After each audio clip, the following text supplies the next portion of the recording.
नमस्कार, seat scanner में आपका स्वागत है। सीट स्कैनर में आज हम जिस विधानसभा सीट को स्कैन करेंगे वो समस्तीपुर जिले में है और समस्तीपुर लोकसभा क्षेत्र के अंतर्गत आने वाली 6 विधानसभा सीटों में से एक है। नाम है कल्याणपुर विधानसभा क्षेत्र। दरअसल कल्याणपुर विधानसभा क्षेत्र जो है पहले सामान्य सीट थी, लेकिन नए परिसीमन के बाद कल्याणपुर विधानसभा की सीट अनुसूचित जाति आरक्षित सीट जो है वो हो गई।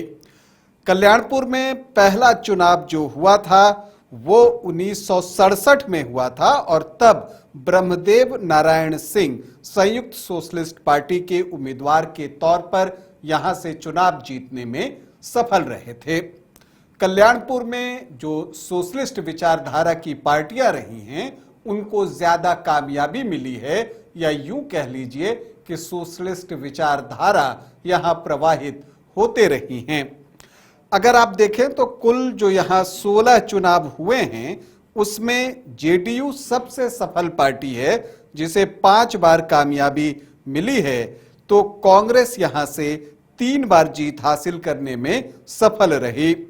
आरजेडी को 2 बार सफलता मिली है, तो समता पार्टी, जनता दल, लोक दल, जनता पार्टी को एक बार सफलता मिली है। संयुक्त सोशलिस्ट पार्टी ने 2 बार कल्याणपुर में जीत हासिल की। खास बात यह है कि यहां से 5 बार महिला विधायक चुनी गई हैं, जिसमें अश्वमेध देवी जो हैं उन्होंने 2 बार कामयाबी हासिल की, तो सीता सिन्हा, राम सुकुमारी देवी और मंजू कुमारी भी एक बार यहां से चुनाव जीतने में सफल रही। 11 व्यक्ति यहां पर अब तक विधायक बन चुके हैं इन 16 चुनावों में। अगर आप देखें कि आखिरी 3 चुनाव में क्या कुछ हुआ है, तो साल 2010 में राम सेवक हजारी जेडीयू के टिकट पर चुनावी मैदान में थे और उन्होंने उस समय जब जेडीयू की लहर थी 30,197 वोटों की जीत हासिल की थी। उन्होंने एलजेपी के विश्वनाथ पासवान को शिकस्त दी थी।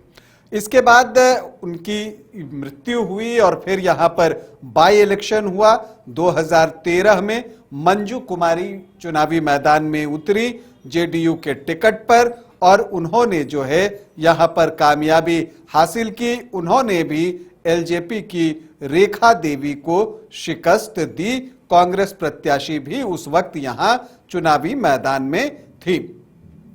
इसके बाद आप देखते हैं साल 2015 जब महागठबंधन बन चुका था और उस वक्त जो है जेडीयू आरजेडी कांग्रेस जो है एक ही बैनर के नीचे चुनाव लड़ रही थी। ये सीट चूंकि जेडीयू की ट्रेडिशनल सीट थी तो उन्हीं को लड़ने के लिए दी गई और तब महेश्वर हजारी चुनावी मैदान में उतरते हैं और 50% से ज्यादा वोट लेकर आते हैं, 50.4% वोट, और उन्होंने जो है तब एलजेपी के प्रिंस राज को शिकस्त दी 37,686 वोटों से।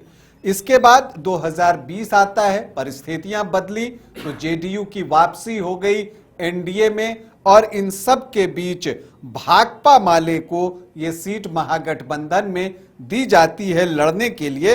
दरअसल भाकपा माले का भी यहां पर एक प्रभाव रहा था। आप अगर देखिए तो 2013 में 4थे स्थान पर, 2010 में 6ठे स्थान पर, 2015 में 8वें स्थान पर। भले ही वोट बहुत ज्यादा ना आए हों, लेकिन एक इंपैक्ट भाकपा माले का यहां दिखता है। तो यहां पर रंजीत कुमार राम भाकपा माले के टिकट पर खड़े हुए, लेकिन जीत यहां पर महेश्वर हजारी को मिली। हालांकि मुकाबला जो है वो करीबी हुआ, जीत हार का फासला 10,251 वोटों का था और एलजेपी के सुंदेश्वर राम, यमुना प्रसाद सुंदेश्वर राम जो है उन्होंने भी 12.3% वोट लाए थे और महेश्वर हजारी को डेंट लगा था। लेकिन अब सवाल उठता है कि 2025 में क्या होगा, क्योंकि इन सब के बीच जब लोकसभा का चुनाव हुआ तो एलजेपी आर की शांभवी चौधरी ने यहां पर 34,228 वोटों की लीड ली है। तो ऐसे में एनडीए का दावा आपको यहां मजबूत दिखता है, लेकिन लोकसभा का चुनाव और विधानसभा का चुनाव बिल्कुल अलग होता है। यहां पर अगर आप दावेदारों की बात करें तो जेडीयू से तो महेश्वर हजारी का दावा सबसे सशक्त दिखता है, वो जीत की हैट्रिक लगाना चाहेंगे। तो दूसरी तरफ जो है जेडीयू से एक और दावेदार हो सकते हैं अशोक राम के बेटे अतिरेक कुमार, जो कि कुशेश्वर स्थान में बाई इलेक्शन लड़े थे कांग्रेस के टिकट पर, लेकिन वहां पर चूंकि अमन हाजरी जो हैं वो जेडीयू से विधायक चुने गए, तो यहां पर जेडीयू से अतिरेक कुमार को जो है टिकट मिल सकता है। इसके अलावा देखिए बीजेपी से विश्वनाथ पासवान का भी नाम सामने आ रहा है, वो लड़े या उनकी मुखिया बेटी हैं चंदन कुमारी, उनके नाम की भी चर्चा होती है। विश्वनाथ पासवान बीजेपी में शामिल हो गए हैं, पूर्व विधायक भी हैं वो।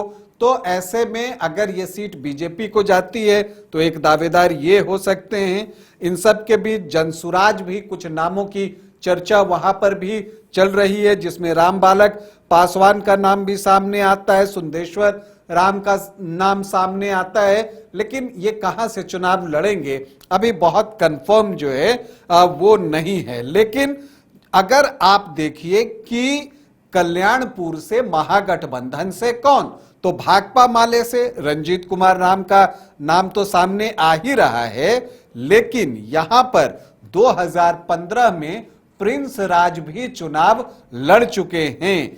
तो क्या यहां पर जो है प्रिंस राज पशुपति पारस की पार्टी से चुनावी मैदान में उतर सकते हैं? पशुपति पारस की पार्टी अगर महागठबंधन में जाती है तो एक संभावना ये भी दिखती है, और उनके चुनाव लड़ने से, प्रिंस राज के चुनाव लड़ने से पासवान वोटर्स जो कि यहां पर अच्छी संख्या में हैं, 9% के आसपास, उसमें सेंधमारी हो सकती है और उसका नुकसान एनडीए को उठाना पड़ सकता है।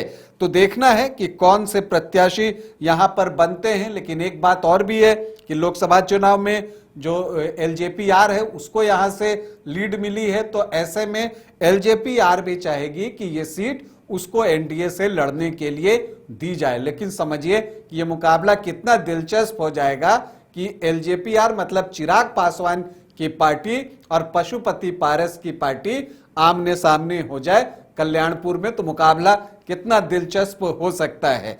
क्या कुछ होगा ये तो आने वाले वक्त में पता चलेगा।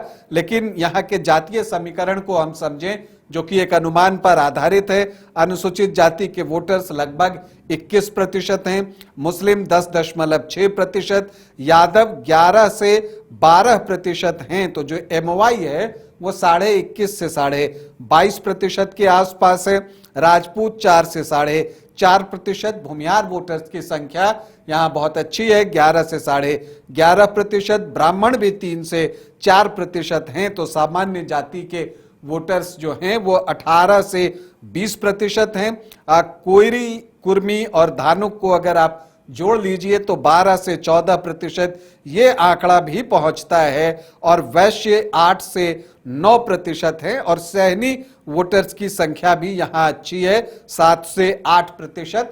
तो इस बार जो है चूंकि मुकेश सहनी महागठबंधन में है, तो महागठबंधन को उम्मीद है कि मुकेश सहनी वोटों को महागठबंधन की तरफ ट्रांसफर करवा पाने में सफल होंगे। तो कितना सफल होंगे ये तो वक्त बताएगा, लेकिन जहां तक कल्याणपुर की बात है, एक करीबी मुकाबले की उम्मीद की जा रही है, और एक रोमांचक मुकाबले में कौन जीत हासिल करेगा फिल वक्त कहना मुश्किल है। एक बार प्रत्याशी जब सामने आ जाएं तब और भी बहुत सारी चीजें स्पष्ट होंगी। अभी के लिए इतना ही, इजाजत दें, नमस्कार।